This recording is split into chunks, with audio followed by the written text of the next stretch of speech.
Alors, je viens d'écouter un entretien entre Adèle Van Dret, de France Culture, de philosophie, et Delphine Orwiller.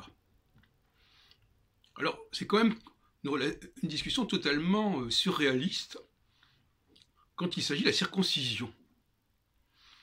Alors, Delphine Orwiller nous parle de la circoncision, de la signification de la circoncision, de la signification du... Alors en plus, elle ne nous dit pas du tout, elle n'insiste pas sur la dimension de la sexualité qui est mise en évidence par la circoncision. On ne sait pas n'importe quel organe du corps qui est considéré ici. Et puis alors Adèle Van Dret, à un moment donné, lui demande, mais alors, et les femmes là-dedans, elles ne sont pas circoncises? Donc finalement, on a l'impression, avec Delphine Orwiller, d'un double discours. Alors d'une part, elle tient le disque du judaïsme sur la circoncision, qui est faite par les hommes, pour les hommes. Et puis tout d'un coup, on l'interroge sur cette question-là. En plus, c'est une femme qui interroge une autre femme. Et alors, là, des réponses alambiquées, étranges. Oui, c'est parce que les femmes ne tenaient pas une grande importance à l'époque, de même que dans le Minyan, par exemple. Ou bien peut-être parce que les femmes ont déjà atteint le stade que permet d'atteindre la circoncision. Enfin bon, n'importe quoi. Et on voit bien là que une espèce de dédoublement de personnalité qui est assez étrange. Elle nous parle comme un rabbin sur la circoncision, et puis d'un coup, il y a un discours féministe qui veut évidemment, alors c'est ce qu'elle appelle la chutzpah, le toupet interprétatif, n'est-ce pas? Il faut faire dire au texte autre chose, les comprendre autrement.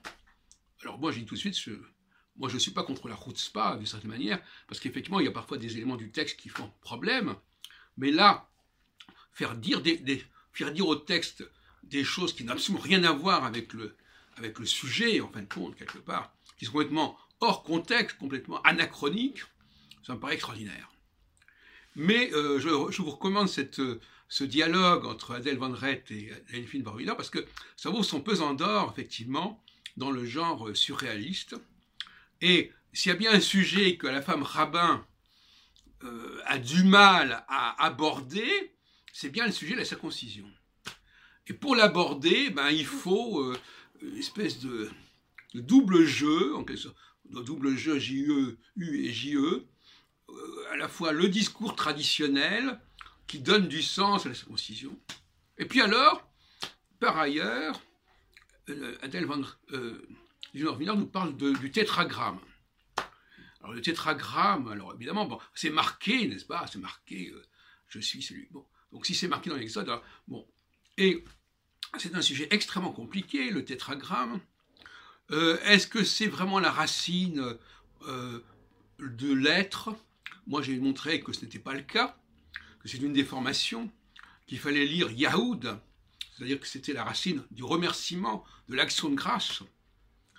Et en même temps, bon, alors elle ne prend pas du tout en considération cette hypothèse, cette possibilité, et en même temps, elle nous dit que les Juifs ne sont pas dans le remerciement, ne sont pas dans le fait de remercier Dieu, etc. Et à mon avis, là aussi, c'est un contresens, parce que justement, à mon avis, les Juifs sont plutôt dans le remerciement, et même dans ce qu'ils doivent à Dieu, plutôt que dans ce que Dieu leur doit. Alors ça aussi, c'est un débat qu'on peut avoir, même s'il y a des bénédictions qui, effectivement, disent « Nous te remercions, Dieu, pour nous donner le pain, le vin, etc. » Mais dans bien des cas, c'est le « Alléluia », c'est-à-dire c'est louer Dieu. Alors comment résoudre ce double discours? Est-ce que c'est nous qui louons Dieu, ou est-ce que c'est Dieu qui doit nous protéger, nous bénir? Voilà, il y a aussi un sujet aussi tout à fait intéressant dans ce domaine-là. Mais le disque sur le tétragramme qui voudrait dire le verbe être, etc., ça ne tient pas debout, à mon avis. Nous sommes dans une... Et la preuve en est d'ailleurs, c'est que ce Yahoud dont je parle, c'est aussi ce qui a donné le nom de Yehuda, de la Judée.